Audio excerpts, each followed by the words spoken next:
Hoje é o capítulo 9, tá? Nesse capítulo 9, nós vamos falar um pouquinho sobre a internação. Quando é que a internação, ela se faz necessária dentro do tratamento de transtornos alimentares e obesidade? Transtornos alimentares, mais especificamente, tá? Então, o que é que a gente vai aprender no capítulo de hoje? No capítulo de hoje, nós vamos aprender uma introdução sobre a gravidade dos transtornos alimentares. Nós vamos falar também sobre os critérios utilizados para a internação em portadores de anorexia e bulimia nervosa. Nós vamos entender as complicações clínicas dos transtornos alimentares, o tratamento durante a internação, o protocolo de tratamento que tem disponível, e existe também dentro desse capítulo um caso clínico exemplificando a necessidade de internação. Mas, lembra que eu falei para vocês, eu não discuto os casos clínicos aqui. Eu passo todo o conteúdo. Quando a gente conclui, eu encerro aqui a gravação e a gente estuda o caso clínico, a gente pontua alguns pontos desse caso clínico. Como eu trouxe no início, a minha intenção não é fazer um audiobook, não é passar ponto a ponto do capítulo. A minha intenção aqui é trazer uma síntese desse capítulo, um resumo desse capítulo, para a gente aprender juntas aqui e implementar de imediato no nosso consultório, seja ele online ou presencial.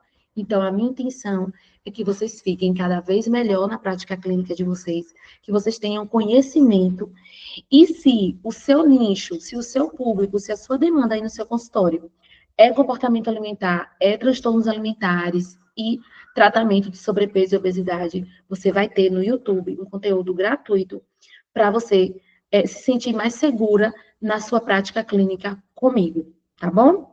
Então, vamos lá. Olha, primeira coisa que a gente precisa entender é que os transtornos alimentares, eles trazem aí uma necessidade de internação muito comum na população pediátrica, né? E ele se apresenta muito maior do que os casos de diabetes, né? Nós temos aí uma taxa de mortalidade alta, de 5 a 6%, sendo a mais alta entre todas as desordens psiquiátricas.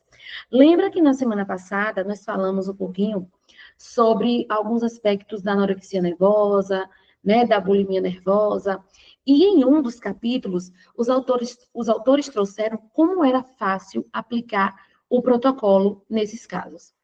A facilidade da aplicabilidade, ela não quer dizer que o caso é fácil. Não tem como dizer que um caso de anorexia nervosa é fácil. Não tem como a gente dizer que um caso de bulimia nervosa é fácil. Então, assim, a gente precisa ter um olhar crítico para algumas informações, para a gente não cair em certas armadilhas, né? De acreditar, não, esse paciente aqui, mesmo que eu não saiba, eu vou tratar esse paciente, né? Mesmo que eu não tenha tanta expertise nessa área, eu vou trabalhar com esse paciente. Então, a gente precisa tomar cuidado em relação a isso. E é o que eu sempre digo aqui. Se você pega um caso de anorexia nervosa, se você pega um caso de transtorno alimentar, você nunca viu esse caso, você não tem segurança, você não tem propriedade para trabalhar com esse caso, a melhor coisa a ser feita é encaminhar esse paciente, tá? Encaminhar ou você ter a responsabilidade de ir para a supervisão para você trabalhar com o seu paciente, certo? Então é muito importante a gente saber disso, tá? E a internação, ela se faz necessária para pacientes com um peso muito abaixo e com complicações clínicas graves. Principalmente aquele paciente que tem uma ideação suicida, que tem um planejamento, né, que tem aí comorbidades psiquiátricas que são, que trazem risco para a vida do sujeito no geral, tá? Então, vamos lá.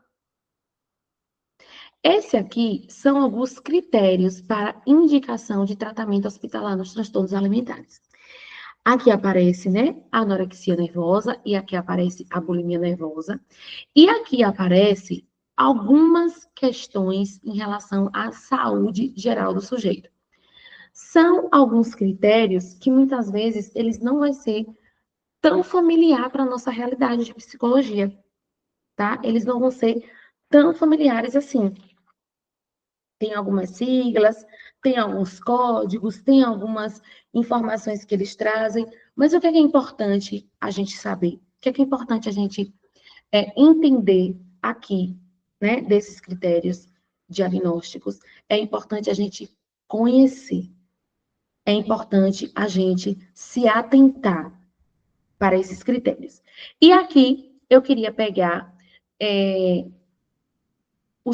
os principais características da anorexia nervosa e as principais características da bulimia para a gente entender em que momento a gente vai ter um olhar para o nosso paciente de que ele talvez necessite de um internamento.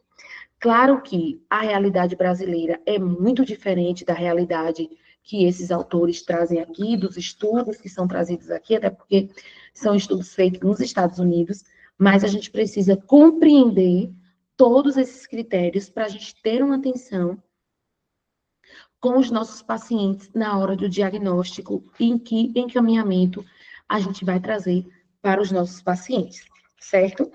Então, aprender e conhecer esses critérios é de extrema importância. Então, na anorexia nervosa, a gente vai ficar atento principalmente com a recusa do paciente comer, né? Então, assim, eu já tive 2 casos de anorexia nervosa, e em nenhum dos casos a pessoa recusava comer, que é um sintoma que vai aparecer bastante para a gente no consultório, né? Talvez os outros não, mas a gente vai perceber, né, essa recusa alimentar do paciente. Então, é algo para a gente já ficar atenta, porque faz parte de um dos critérios, tá? No caso da bulimia nervosa, a gente vai entender principalmente a desesperança desse paciente, a desesperança em relação ao tratamento, a desesperança em relação a melhorar essa questão alimentar. E não sei se vocês estavam, né? Mas quando a gente estudou a bulimia nervosa, a gente falou bastante de motivação. É quando o paciente ele acredita na mudança que vai ser realizada ali, na vida dele e no comportamento alimentar. Quando o paciente ele tem uma desesperança, ele tem um risco de suicídio, a gente já percebe que é um paciente que ele traz uma desesperança.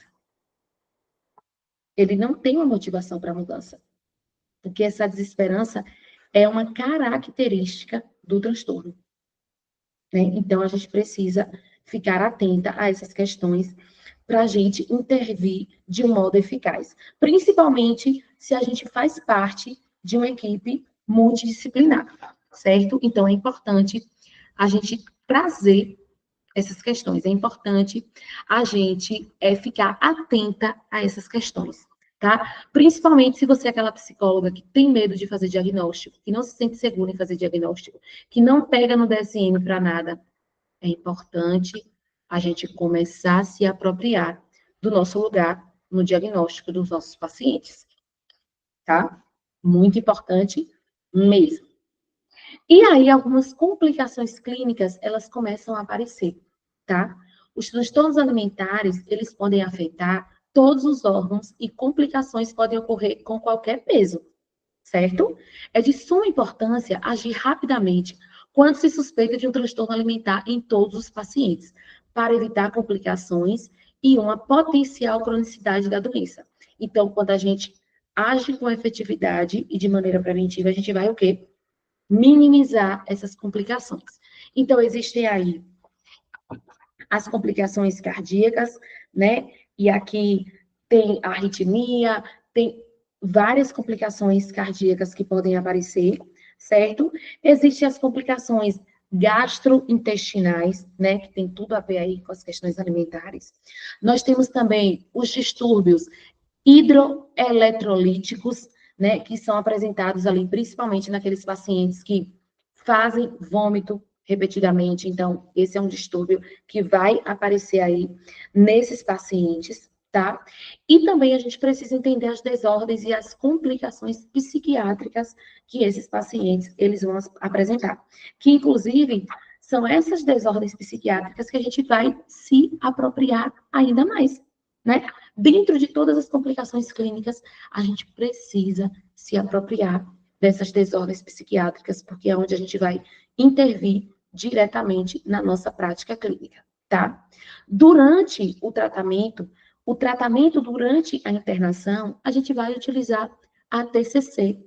Inclusive, o capítulo traz de uma forma bem clara que a TCC, por uma equipe bem treinada, ela obtém muitos resultados positivos. Então, a gente precisa entender que a TCC, ela não é rasa, como muitas pessoas trazem, ela não é simplista, né?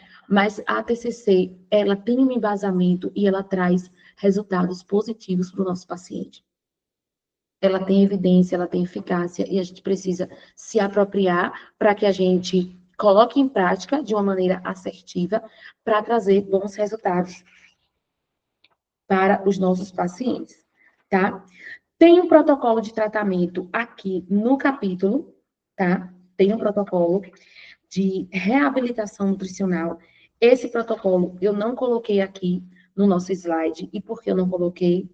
Porque é um protocolo onde é uma parte mais nutricional, né? Eu não teria propriedade para explicar todas essas questões aqui, então eu deixei em aberto, tá? Não quis colocar de verdade por conta disso. Após esse protocolo de reabilitação nutricional, nós temos também no capítulo um caso clínico, que é como eu falei para vocês, a gente não vai estudar os casos clínicos aqui nas aulas, porque as aulas elas vão ficar gravadas e disponível lá no YouTube para todos os públicos. Então, tem questões aqui que não devem ser abertas, né, para todos os públicos. E após o protocolo de reabilitação nutricional e o caso clínico, nós temos as considerações finais desse capítulo, certo? E as minhas considerações finais para esse capítulo, que eu queria trazer para vocês, é o seguinte: por mais que, muitas vezes, a internação, o tratamento hospitalar, ele esteja um pouco distante da nossa realidade, né? Por não ter hospitais especializados, pelo caso dos nossos pacientes não ter uma indicação de internação, é muito importante a gente se apropriar desse conhecimento. Porque você pode não encaminhar um paciente para internação, ou não sugerir uma internação junto com o psiquiatra desse paciente que você acompanha, e você pode estar dificultando a melhora desse paciente, por não fazer esse encaminhamento de uma forma mais efetiva, tá? Então, assim, é muito importante a gente se apropriar disso. Queria trazer para vocês também que nós vamos, no próximo encontro, para o último capítulo da parte 2, que é a parte de tratamento. Esse livro, ele está dividido em 3 partes. A primeira parte foi a parte dos aspectos diagnósticos, epidemiológicos e teóricos dos transtornos alimentares. Essa segunda parte foi a parte do tratamento, né? Estamos no finalzinho, vamos para o último capítulo, que é as intervenções preventivas da infância e na adolescência para transtornos alimentares. E depois disso, a gente vai para a terceira parte, que são 5 capítulos, tá? E para a gente finalizar, que é as demais abordagens. Então, eu quero convidar vocês para participar, né, desses capítulos finais e rever os capítulos que vocês ainda não tiveram oportunidade de assistir. Eu vou interromper aqui a gravação e a gente continua sem ele estar gravado, tá? Sem a gravação.